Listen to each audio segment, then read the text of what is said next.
Hello, my dear students. At this time, we are going to start very important grammar chapter, parts of speech, part 3. We have already discussed about part 1 and 2. It is parts of speech, part 3. As you know, total parts of speech are 8. Noun, pronoun, verb, adverb, adjective, preposition, conjunction and interjection. In first part, we have discussed about noun, and in part 2, we have discussed about pronoun, and this time in part number 3 we are discussing about verb. Verb. A verb is a word that denotes the action by the subject. अर्थात verb को यानी क्रिया वह शब्द जो वाक्य में action को काम के होने को दर्शाता है, अर्थात सब्जेक्ट द्वारा किए हुए काम को दर्शाने वाले शब्द को क्रिया अर्थात वर्ब कहा जाता है. For example, she is writing a letter. तो as we know, she is a subject, और सब्जेक्ट के रूप में इसका कार्य क्या है? राइट करना, राइटिंग, लिखना.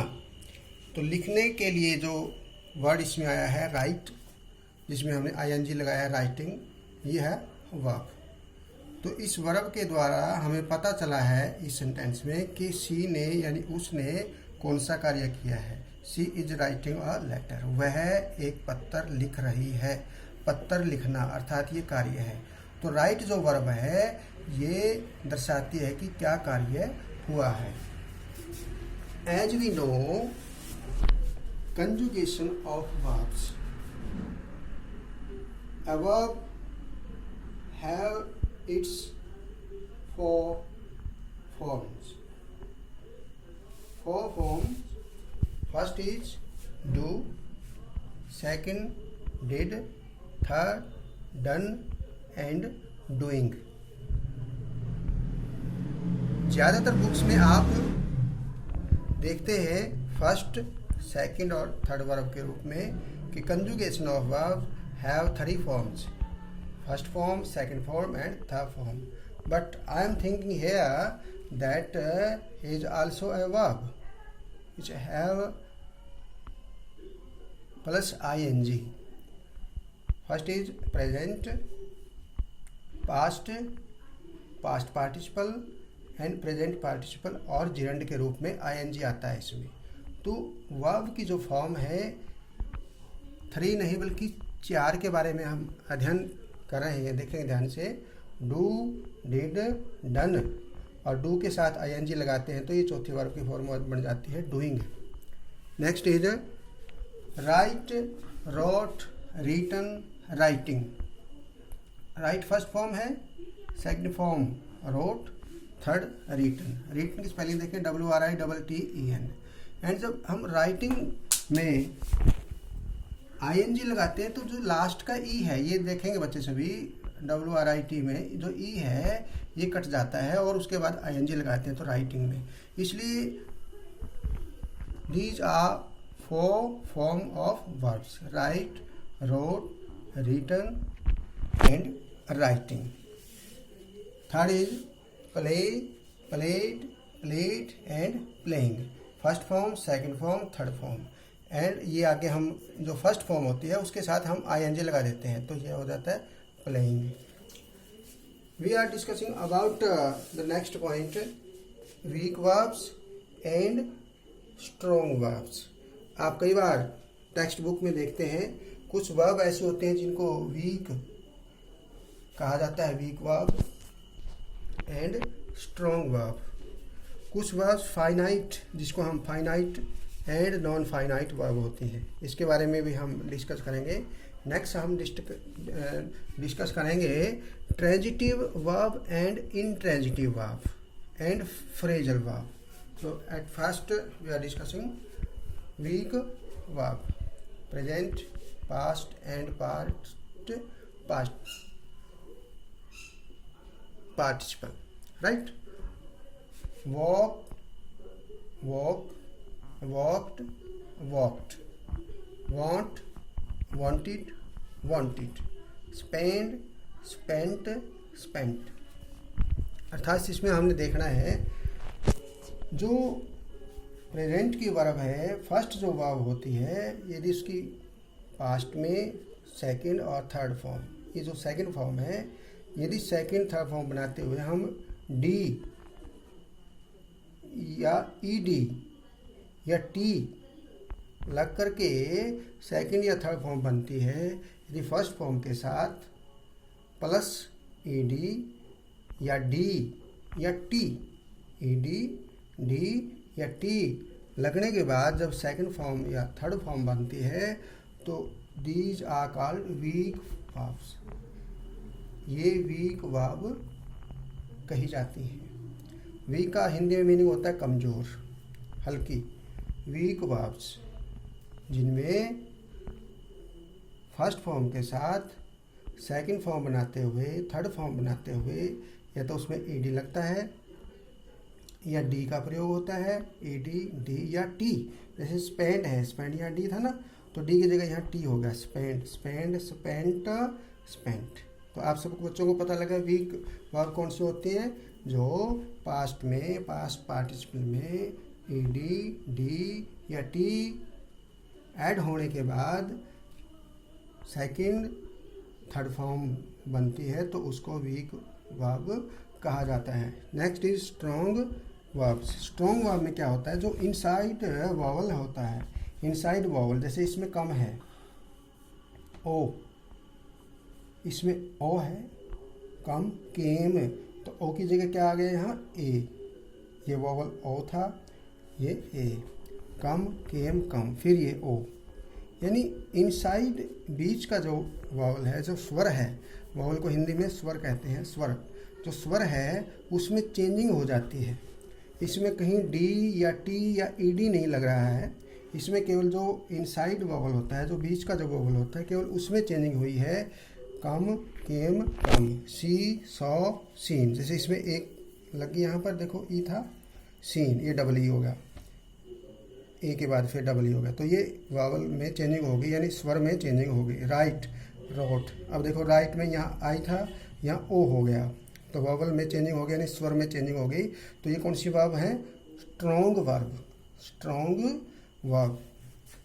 Next finite and non finite verbs, finite and non finite verb. अब आप देखेंगे कुछ वर्ब ऐसी होती हैं जिसमें जो सब्जेक्ट या नंबर का उस पर असर पड़ता है, वो नंबर द्वारा अफेक्ट होती है। प्लूरल या सिंगुलर जब एज ए सब्जेक्ट हम यूज करते हैं तो वर्ब चेंज हो जाती है, उसमें कोई ना कोई चेंजिंग होती है। लेकिन non finite is not affected, non finite verb is not affected by the number of a subject, and finite verb is affected by the number of the subject. जैसे यहाँ आई है, सिंगुलर है यहाँ पर, first person, I want to swim, to swim. तो जब यहाँ ही हम लगाएंगे तो ये सिंगुलर थर्ड पर्सन है। अब जब यहाँ फर्स्ट फॉर्म के साथ एस लग जाता है यहाँ पर, यानी इस वर्ब में चेंजिंग हो गई, वॉन्ट की जगह वॉन्ट्स हो गया। और उसके बाद यहाँ स्विम है, यहाँ भी स्विम है, यहाँ भी स्विम है। तैरना, आई वॉन्ट टू स्विम, मैं तैरना चाहता हूँ। ही वॉन्ट्स टू स्विम, वह तैरना चाहता है। दे, अब दे देखो यहाँ दे जब प्लूरल आ गया, यहाँ पर ये सिंगुलर था, ये प्लूरल के बाद ये वॉन्ट है, यहाँ वॉन्ट्स नहीं है, अब वॉन्ट है, ये है एस हट जाएगा यहाँ पर। टू स्विम, यहाँ फिर स्विम है। सी वॉन्टेड, ये सेकंड फॉर्म होगी, टू स्विम, ये फिर भी फर्स्ट है टू के बाद। द बॉयज़, ये प्लूरल हो गया बॉयज़, वॉन्ट टू स्विम। अब आप सभी देखते हैं कि ये जो वर्ब है वॉन्ट, ये कौन सी वर्ब हुई? Finite, which is affected by the number of the subject. And non finite swim, swim swim swim swim is non finite because it is not affected by the number of subject, right? Non-finite is divided into three parts: the infinitive, the gerund, infinitive, gerund and the participle। अब इसमें infinitive, gerund, participle, इनका जिक्र हम next part में करेंगे। फिलहाल आपने बच्चों ने देखना है कि non finite is divided in three parts: the infinitive, second is the gerund, and third is the participle। next point is transitive verb। transitive verb जिसको हिंदी में सक्रामक की क्रिया कहते हैं, सक्रामक, जिसमें कर्म की ऑब्जेक्ट की आवश्यकता होती है उसको मीनिंगफुल बनाने के लिए, उसका मीनिंग यानी उसका अर्थ निकालने के लिए।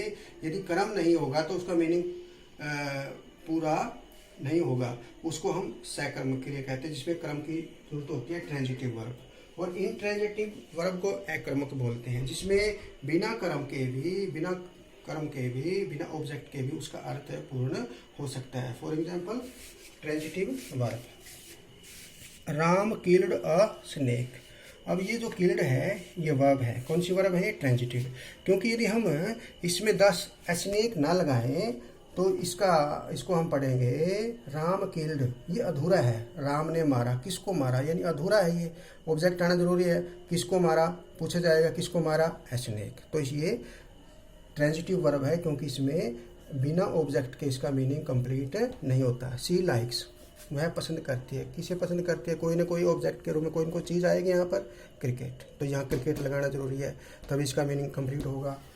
ही टेक्स, वह लेती है, पीती है, क्या? टी, चाय, तो ये ट्रांजिटिव है।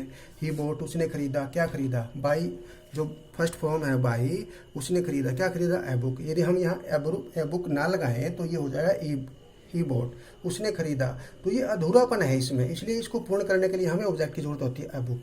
तो it is this form of transitive verb, सकर्मक क्रिया, जिसमें ऑब्जेक्ट क्रिया के बाद लगना आवश्यक होता है पूर्ण अर्थ के लिए। नेक्स्ट इज इंट्रांजिटिव वर्ब, अकर्मक क्रिया, जिसमें यदि क्रम ना भी लगाया जाए तो भी उसका अर्थ कंप्लीट होता है। जैसे सुनीता सिंग्स, सुनीता गाती है कंप्लीट। इट इज क्रिया मतलब है जो वर्ब है, कंप्लीट है, सुनीता गाती है। Next is the glass broke, glass टूट गया, ये भी कंप्लीट है, ये अधूरापन नहीं है इसमें। Next is she is reading, वह पढ़ रही है, क्लियर है ये। आगे हम ए बुक भी लगा सकते हैं, एलेसन भी लगा सकते हैं, लेकिन यदि हम एलेसन या कर्म इसमें ऑब्जेक्ट ना लगाएं तो भी इसका अर्थ कंप्लीट निकलता है। सी इज रीडिंग, वह पढ़ रही है। ही इज रनिंग, वह दौड़ रही है, he is running. A race भी लगा सकते हैं हम, रेस, यदि ए रेस नहीं लगाएंगे तो भी इसका मीनिंग कंप्लीट आएगा। ही इज रनिंग, वह दौड़ रहा है, यस, ही मैंने वह। आगे ए चाइल्ड इज क्राइंग, एक बच्चा चिल्ला रहा है, तो ये भी क्या है? इन ट्रांजिटिव वर्ब, जिसमें कर्म लगे या ना लगे, यानी ये अकर्म क्रिया है जो बिना कर्म के कंप्लीट अर्थ इसमें निकलता है। ए चाइल्ड इज क्राइंग, बच्चा चिल्ला रहा है। Next is phrasal verb. आप सभी बच्चे देखते हैं कि कई बार फ्रेजल वर्ब में बाद में या तो कोई प्रेपोजिशन या एडवर्ब का प्रयोग होता है, जैसे अप, आफ्टर है, अप है, ऑन, अप, एट। तो कई बार जब वर्ब के साथ एडवर्ब और प्रेपोजिशन लग जाए और उसको हम सेंटेंस में प्रयोग करते हैं तो it is called phrasal verb. So the example is he was brought up by his uncle, उसको उसके चाचा द्वारा पाला गया, उसका पालन पोषण उसके चाचा द्वारा किया गया। ब्रॉट अप, पालन पोषण करना, ठीक है। तो ब्रॉट के बाद अप लगाएंगे तब इसका अर्थ कंप्लीट होगा, ये फ्रेजल वर्ब है। Next is you should look after your aged parents. तो आपने लुक मैंने देखना होता है, लुक आफ्टर मैंने देखभाल करना। अब देखिए आफ्टर जब शब्द इसके साथ लगाएंगे तो ये कंप्लीट हो जाएगी, फ्रेजल वर्ब बन जाएगी। You should look after your aged parents, तुम्हें अपने बूढ़े माँ बाप, पेरेंट्स, बूढ़े माँ बाप की देखभाल करनी चाहिए। तो ये था हमारा phrasal verb. Next part is present conjugation of verbs. Has conjugation of verbs present, past, past participle and present participle और जेरेंड। जेरेंड के रूप में या प्रेजेंट पार्टिसिपल के रूप में हम आईएनजी का प्रयोग करते हैं चौथी वर्ब में। First verb is as present, sing. Next past, sang, sing, sang. Third past participle में sung, sing, sang, sung. Singing has present participle और gerund, singing. Think, first think, thought, thought, thinking. Teach, taught, taught, teaching। walk, walked, walked, walking।